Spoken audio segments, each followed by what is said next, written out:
C'est le plus français des Brésiliens, comme on dit. Juninho, bonjour. Bonjour. Ancien joueur de la Seleção, bien sûr. Ancien joueur de l'Olympique Lyonnais aussi. Ça y est, c'est parti là. C'est le premier jour de la Coupe du Monde au Brésil. Vous, en tant que Brésilien, qu'est-ce que vous ressentez là aujourd'hui? Finalement, depuis 7 ans, le Brésil a su qui allait recevoir la Coupe du Monde en 2007. Il y a eu pas mal de soucis au niveau de l'organisation, mais finalement, la compétition elle va démarrer. Mon souhait, c'est que tout se passe bien pour tous les pays qui sont là au Brésil. Même avec tous les problèmes, on sent que le Brésil a le plaisir de recevoir les gens. Après, maintenant, le foot, c'est simplement sur le terrain. C'est un jeu, c'est un sport et qui gagne le meilleur à chaque fois.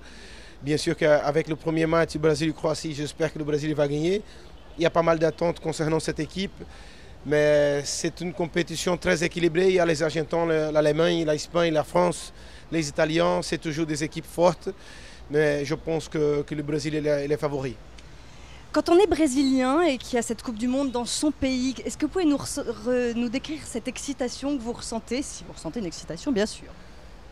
Bon, je pensais qu'on annonçait la Coupe, qu'on allait faire quelque chose de spécial, mais vous savez, le pays traverse des moments de manifestation, tout ça.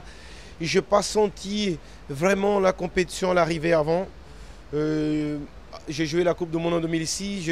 Depuis tout petit, j'ai vu des Coupes du Monde ici au Brésil. Et on a senti beaucoup plus tôt la compétition. Aujourd'hui, je pense qu'on a mis un peu plus de temps. Les choses qui sont passées à la Coupe des Confédérations, ça a alarmé un peu, a laissé les gens un peu à côté.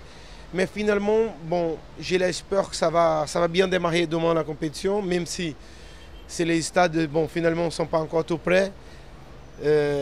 On espère que ça va bien passer finalement les choses et que les supporters seront derrière l'équipe nationale du Brésil. Vous avez porté ce fameux maillot de la Seleção. Est-ce que vous pouvez imaginer ce que les joueurs de l'équipe actuelle du Brésil ressentent de jouer chez eux? C'est déjà très difficile d'arriver à cette possibilité de porter cette maillot. Il y a pas mal de compétitions, sont pas mal de joueurs qui rêvent. J'ai joué seulement la Coupe du Monde de 2006, j'ai 40 matchs avec l'équipe nationale. On a pas mal de pression, mais je sens qu'on a beaucoup de plaisir aujourd'hui avec les compétitions, les Champions League, les matchs des clubs qui a beaucoup de demandes. Finalement, ce sont les clubs qui payent les joueurs. On sent qu'en Europe, les joueurs peut-être sont beaucoup plus concentrés sur les clubs. Ici au Brésil, on a toujours cette envie de porter cette maillot. Il y a ce plaisir, cette rêve de marquer l'histoire, de rester pour toute la vie. Donc c'est pour ça que je sens que les joueurs sont prêts. On a vu la finale de la Coupe des Confédérations, comme j'ai dit il y a un an, que c'était formidable. Ils ont battu l'Espagne 3-0. C'est quelque chose de spécial qui fait partie de la culture. Et il y a du plaisir, il y a aussi de la pression. Est-ce qu'on ressent la pression de tout le peuple brésilien? Oui, la pression, elle est toujours derrière cette maillot. À niveau de résultats, le Brésilien il n'accepte pas la deuxième place. Ils disent que la deuxième, c'est comme la dernière. Mais il faut apprendre à vivre avec. Si c'est un plaisir de porter cette maillot, ça veut dire que tu dois savoir jouer avec la pression. Et je pense que les joueurs sont prêts à répondre présent. Ce soir, Brésil-Croatie, match d'ouverture. Est-ce que ça peut être piège pour la Seleção? Le match d'ouverture, c'est toujours spécial, bien sûr. Mais je pense que l'adversaire, la Croatie, c'est une équipe qui essaye de jouer au ballon, qui essaye de jouer vers l'avant aussi. Peut-être que c'est pour ça que c'est plutôt un adversaire meilleur pour jouer le premier match. Mandzukic, il ne va pas jouer. C'est un joueur très important de la Croatie. C'est un attaquant redoutable. Je pense qu'il va beaucoup manquer à cette équipe et que le Brésil va réussir, il va gagner le premier match. On dit que le public de Sao Paulo peut être très critique envers la Seleção, c'est-à-dire qu'il peut, si jamais le jeu ne lui convient pas, rapidement siffler son équipe. On l'a vu lors des matchs de préparation, c'est une crainte?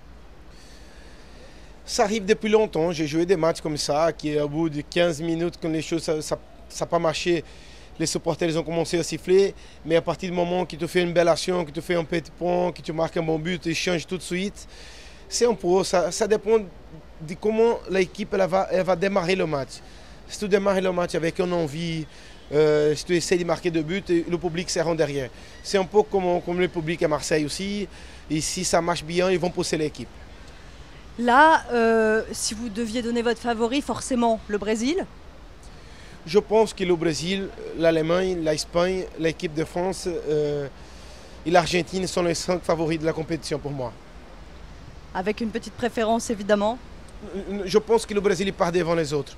Il part devant parce qu'ils ont montré à la finale de la Coupe des Confédérations que ce n'est pas facile de jouer au Brésil. Les équipes vont beaucoup voyager, c'est un grand pays, il y a des climats différents. On est ici à Rio en plein hiver, ça change beaucoup la température. Ce n'est pas facile de jouer au nord-nord-est avec beaucoup d'humidité. Donc je sens que les Européens ils ont du mal à s'acclimater, à s'adapter à ça.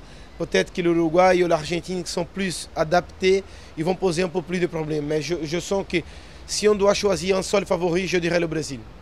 Il y a une différence avec l'équipe avec laquelle vous jouiez, vous, avec le Brésil, c'est qu'on dit que cette équipe-là est plus défensive, moins joueuse. Est-ce qu'on peut s'attendre donc à un Brésil auquel on ne s'attend pas d'habitude, justement, de moins de football champagne? Non, je dirais moins spectaculaire, mais plus équilibré quand même. Cette équipe elle a commencé à être formée par derrière avec les défenseurs. Ce n'était pas le cas avant. Avant, tu avais Ronaldinho, Ronaldo, Kaká, Romario, Bebeto, Rivaldo.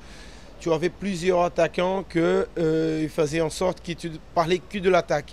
Aujourd'hui, tu as une défense remarquable avec l'arrière droit de Barcelone, Daniel Alves, avec la future défense de Paris Saint-Germain, avec Thiago Silva et David Luiz, l'arrière gauche du Real Madrid, Marcelo. Donc, c'est une défense très équilibrée et qui savent aussi jouer au ballon. C'est pour ça qu'on a trop parlé de cette équipe qui a commencé par derrière et c'est aussi la caractéristique d'entraîneur philippin.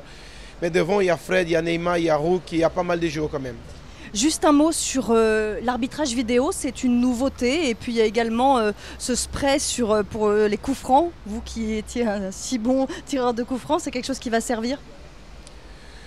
Moi, je ne suis pas trop d'accord pour l'arbitrage vidéo, sauf si on a un doute concernant le but, pas tout le temps comme en rugby. Je pense que c'est aussi la passion du foot. Les arbitres, ils essayent de ne pas commettre des erreurs, mais ça va trop vite, surtout les arbitres de touche. Donc, pour moi, j'aime bien qu'on ait le ballon, il roule tout le temps, qu'on n'a plus de temps de jeu. Et arrêter à chaque fois, c'est assez compliqué. Mais bien sûr que c'est une compétition que ça dure un mois. L'équipe qui va en finale, elle va jouer seulement 7 matchs. Le moins d'héros possible, c'est aussi important pour une compétition à ce niveau-là qui arrive à chaque 4 ans. Donc j'espère que les arbitres sont tous prêts, je suis sûr, pour faire la meilleure compétition possible et qu'on n'a pas besoin d'arbitrage vidéo le moins possible. Merci beaucoup, Juninho. Merci aussi.